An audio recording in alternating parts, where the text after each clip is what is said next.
하나님 말씀 레위기 19장 3절 말씀입니다. 함께 읽도록 하겠습니다. 너희 각 사람은 부모를 경외하고 나의 안식일을 지키라. 나는 너희의 하나님 여호와니라. 아멘. 나는 너희 하나님 여호와라고 말씀하시면서 너희 각 사람은 부모를 경외하라 이렇게 명령하고 계십니다. 오늘을 살아가는 우리들에게 이 말씀이 과연 무슨 소용이 있느냐? 여기에 보면 부모를 경외하라 이렇게 말씀을 하시죠. 출애굽기 20장 13절에 보면 내 부모를 공경하라 이렇게 나오거든요. 공경하라는 그 히브리어 단어의 의미 속에는 부모를 무겁게 여겨라 그런 의미가 담겨 있어요. 우리가 흔히 말하듯이 공경하다 그러한 의미와는 다른 내용을 담고 있습니다. 오늘 본문에서는 경외하라 이렇게 말씀을 하시거든요. 여호와를 경외하라는 말씀은 우리가 많이 들어보았지만 내 부모를 경외하라 이런 말씀은 상당히 낯선 말씀이라고 볼 수 있죠. 경외하다라는 말은 두려워하라는 말씀을 담고 있습니다. 요즘 누가 부모를 두려워합니까? 돈을 두려워하죠. 부모 재산이 많으면 그 재산이 나에게 돌아오게 하기 위해서 두려워하는 그러한 모습을 보이지만 자녀들에게도 마찬가지입니다. 요즘 누가 부모의 말을 듣습니까? 자녀들이 부모의 말을 순종하는 것은 이미 옛날에야 가능했고 옛날에도 마찬가지였습니다만 지금 하나님께서 내 부모를 경외하라 두려워하라 이렇게 말씀하신 것이 구약에 있기 때문에 또 더더욱 오늘을 살아가는 성도라고 해야 될까요? 교인들이라고 해야 될까요? 이 말씀을 보는 태도가 두 가지로 드러날 수 있습니다. 물론 구약 이스라엘 백성들은 부모님을 두려워하지 않았어요. 그러면 왜 경외해야 되는가? 그 이유를 먼저 알아야 될 거 아니에요. 부모를 무겁게 여기고 공경해야 되는 이유를 알아야 되는데 아직까지 약속의 땅에 들어가지 못했습니다. 놀라운 것은 이 말씀을 듣는 세대, 부모 세대들이죠. 이 세대들이 광야에서 여호와 하나님에 의해서 모두 다 멸망을 당한다는 사실입니다. 진멸당하죠. 그렇다면 그들의 자녀들이 부모를 두려워할 필요가 있을까요? 우리들이 생각하는 것과 전혀 다르죠. 부모를 공경한다, 무겁게 여긴다 라고 했을 때 부모가 본을 잘 보여주었다든가 행실이 올바랐다든가 말을 하더라도 욕 한 번 하지 않고 화를 한 번 내지 않고 정직하게 살았다든가 그러하다면 공경하고 두려워할 만한데 당장 이 말씀을 듣는 이 부모 세대들 그들은 다 여호와의 손에 의해서 진멸당합니다. 그 부모를 공경하고 두려워하라는 거예요. 이 말씀을 사람들은 담아내지를 못하는 겁니다. 유교 교육을 받았기 때문에 기본적인 인간의 어떤 윤리 교육을 도덕 교육이랄까요? 부모를 공경해야 된다라는 그런 이야기를 들었기 때문에 말씀 자체가 육적으로 다 해석이 되어버린 겁니다. 이스라엘이라고 다르지 않아요. 왜 부모를 경외하지 않고 공경하지 않겠습니까? 볼 게 있어야 공경을 하죠. 다윗만 보더라도 그 자녀들이 뭐가 볼 게 있어서 다윗을 공경하겠습니까? 왕권이나 탐이 나니까 공경하고 두렵게 여길 그러한 어떤 태도를 보였을지 모르지만 행실을 보면 두려워하거나 공경할 이유는 전혀 없다라는 사실입니다. 언약 속에 들어오지 못하면 하나님께서 말씀하시는 율법의 의미를 전혀 알아차리지를 못한다는 거예요. 이 말씀이 오늘날과 과연 관련이 있는가? 이미 십자가에서 다 이루셨다면 우리가 읽는 이 구약 말씀들을 굳이 읽을 필요가 있느냐 이 얘기입니다. 부모 공경 안 하더라도 십자가의 피로 구원되는 거잖아요. 부모를 두려워한다고 천국 가고 지옥 가는 게 아니잖아요. 그래서 오늘날 교인들은 이러한 말씀들을 멸시하죠. 말로는 하나님의 말씀이라 이야기하면서 핑계는 그러한 식으로 되는 겁니다. 십자가에서 다 이루셨고 율법의 마침이 되시기 때문에 더 이상 율법을 거론하지 말자. 이런 자들이 있는가 하면 또 한 부류는 하나님의 말씀이기 때문에 우리가 이 말씀을 결단코 무시할 수 없고 이 말씀을 함부로 곡해할 수 없다 하여서 말씀대로 지키자고 주장하는 자들이 또 있지요. 요 둘 다 구약 이스라엘과 예수님을 살해한 유대인들을 통해서 다 보여주었습니다. 구약 이스라엘 백성들은 말씀 자체를 멸시해버리죠. 필요 없습니다. 필요 없는 근거가 무엇이냐 할 때는 내가 중요하기 때문에 그렇죠. 그러면 바리새인들은 어떻게 했는가? 말씀이 필요했어요. 그래서 부모를 공경했습니다.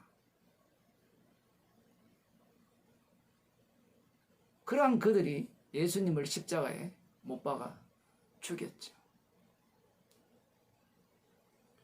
오늘날 예수 믿는다고 하는 사람들이 이 말씀을 대하는 태도가 이 두 부류에서 과연 벗어나 있는가? 분명히 예수님은 성경이 내게 대해서 증거한다라고 말씀하셨어요. 달리 말하면 성경은 십자가를 증거하고 있거든요. 그러하다면 어떠한 말씀도 십자가를 증거하게 되어 있습니다. 문제는 인간들이 십자가 사건 속으로 들어가지 않으려고 하고 십자가를 이용해서 자기 구원을 얻으려고 한다라는 사실이에요. 구약 이스라엘 백성이나 예수님을 십자가에 못 박은 유대인들, 세계관과 바리새인들과 다르지 않다는 겁니다. 에베소서 6장을 보게 되면 성령 받은 사도 바울이 이런 말씀을 하죠. 주님의 말씀입니다. 자녀들아 너희 부모를 주 안에서 순종하라. 이것이 옳으니라. 내 아버지와 어머니를 공경하라. 이것이 약속 있는 첫 계명이니 이는 네가 잘되고 땅에서 장수하리라. 또 아비들아 너희 자녀를 노렵게 하지 말고 오직 주의 교양과 훈계로 양육하라. 이 말씀을 보면 사람들은 갑자기 구약으로 돌아가 버려요. 구약으로 돌아가는 이유가 무엇인가 하면 성경을 하나님의 말씀으로 봤기 때문에 그래요. 그러니까 하나님의 말씀을 지가 봤기 때문에 구약으로 들어가는 겁니다. 돌아가는 겁니다. 하나님의 말씀은 예수 그리스도시죠. 그분이 십자가에서 말씀을 다 이루셨습니다. 지금 그 말씀을 다 이루심을 자기 백성을 통해서 증거하시고자 하기 위해서 이 말씀을 자기 백성들에게 주신 거거든요.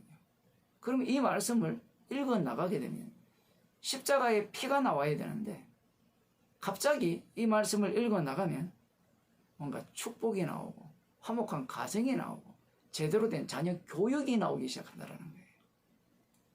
자녀들아 너희 부모를 주 안에서 순종하라. 주 안에서 순종하라고 하죠. 그러면서 출애굽기 20장 13절을 그대로 끌고 와버립니다. 십자가에서 다 이루었으면 구약을 다 없애버려야지. 율법은 필요 없지 않느냐. 이렇게 들어가는데 주님께서 육신을 입고 오셔서 십자가 지셨죠. 그 십자가의 피능력은 육 가운데서 드러나게 되어 있다는 사실이에요. 자녀들아 너희 부모를 주 안에서 순종하라. 이 자녀들이라는 것은 주 안에 있는 자들이죠. 주 안에서 순종하라 이렇게 말을 했습니다. 그러면 주님 안에서 부모를 순종하는 방식이 뭐예요? 예수님이 본을 보여주셨거든요. 예루살렘에 올라갔다가 집으로 돌아갈 때 부모 말씀 순종 안 했어요. 그게 순종이에요. 주 안에서 순종하라는 말은 십자가를 보여라는 이야기입니다. 십자가를 보이면 부모가 주 밖에 있다면, 십자가 밖에 있다면 갈라서야 되죠. 예수님이 화평을 주러 온 것이 아니라 검을 주러 오셨다고 했죠. 율법을 갖고 오니까 마치 아버지와 부모와 자녀와의 관계가 뭔가 영원히 지속될 것 같은 그러한 어떤 말씀으로 들릴 것 같지만 가족조차도 십자가 안에서 다 재편되어 버립니다. 네 아버지와 이것이 옳으니라 옳다라는 기준도 십자가에서 바뀐 십자가가 기준이에요. 네 아버지와 어머니를 공경하라. 이것이 약속 있는 첫 계명이니 이는 네가 잘되고 땅에서 장수하리라. 이 말씀을 하는 순간 육에 속한 자들은 이 말씀에 미쳐버리죠. 땅에서 장수하리라. 네가 잘되고. 결국 부모님께 공경하는 이유가 이 목적을 위함이에요. 부모는 공경할 게 없습니다. 십자가 안에서 죄인으로만 살아가기 때문에 그 모습이 공경할 이유예요. 부모를 두려워할 이유도 딱 하나예요. 이 심판받는 부모 세대가 언약 속에서 제대로 된 심판을 받으면서 징계를 받으면서 살아왔기 때문에 부모를 두려워하고 공경하는 거거든요. 지금 그 내용을 말씀하고 계신 겁니다. 그런데 사람들은 이 말씀 속에서 십자가는 보이지 않고 축복이 보이고 부모와 자식과의 관계가 보인다는 거예요. 아마 그렇게 생각하는 사람들은 천국 가서도 자기 가족들을 해체하면 안 된다고 아마 데모할 사람들일 겁니다. 그곳이 지옥이거든요. 분명히 장가도 가지 않고 시집도 가지 않는 천사와 같은 몸이 된다라고 말씀하셨음에도 불구하고 나는 천국 가야 돼라는 것을 포기 못하는 그 악마성. 그러한 어떤 육의 속성을 갖고 이러한 말씀을 대하기 때문에 자기의 육적 욕망을 이루는 도구로 이 말씀을 끌어당길 뿐입니다. 그러니 이들에게 십자가를 이야기하면 왜 나의 가정을 깨고 부모 관계를 깨고 부부 관계를 깨고 상식적인 이 가정조차 다 깨어버리느냐, 그렇게 분노를 내고 화를 내는 거예요. 말씀을 믿기 때문에 믿는 자는 자기를 포기 못하거든요. 말씀이 들어와서 주님이 주신 그 믿음으로 모든 걸 깨어버릴 때 말씀 속으로 합류당하게 되는 겁니다. 4절을 보겠습니다. 또 아비들아 너희 자녀를 노렵게 하지 말고 오직 주의 교양과 훈계로 양육하라. 아마 자녀들은 이 말씀을 보면 앞서서 부모들은 공경하라 했지 않느냐, 자녀들은 자녀를 노엽게 하지 말고 오직 주의 교양과 훈계로 양육하라 했지 않느냐, 이 말씀을 보면요 너무 좋게 번역을 해놨어요.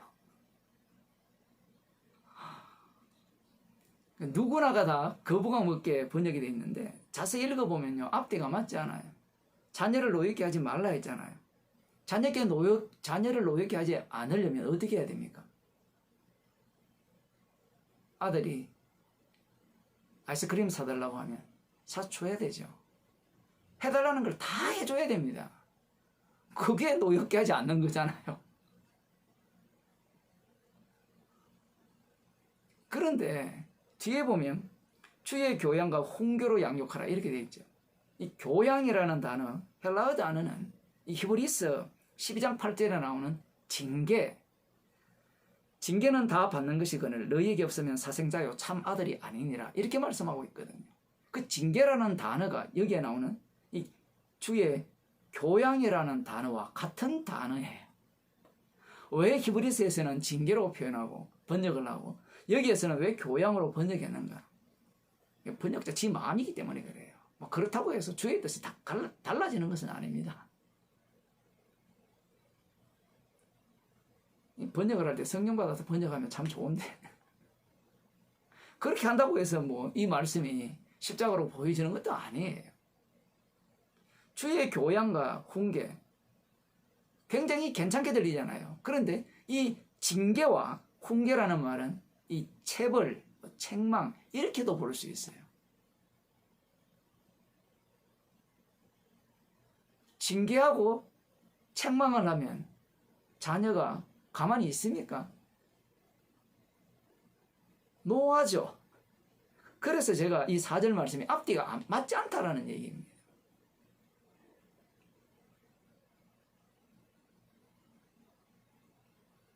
자녀가 주 안에 있기 때문에 어떤 경우에 노하느냐라고 할 때는 십자가가 생명이라는 것을 이야기하지 않을 경우에 노하는 거예요. 십자가를 자랑하지 않고 십자가가 유일한 소망이지 않고 이 땅에서 성공하고 잘 먹고 잘 살고 건강하고 행복하게 사는 것을 추구해라. 제가 주변에 복음을 듣는 사람들을 보면 그런 경우가 많아요.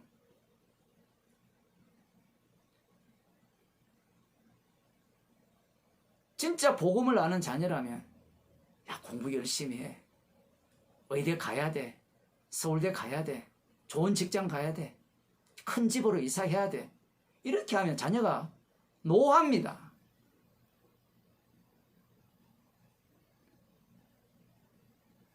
그런데 자녀가 노하는 경우를 거의 보지 못하죠.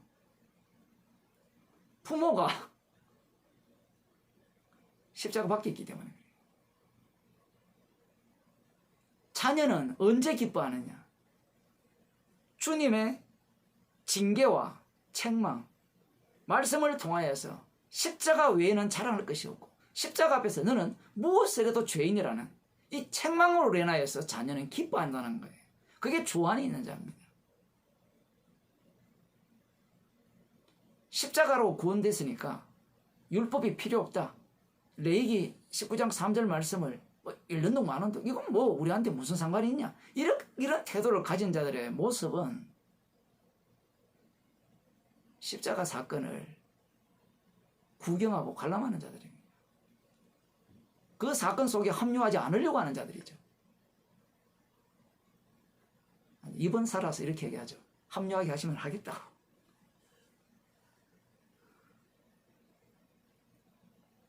이 말씀이 살아계시잖아요.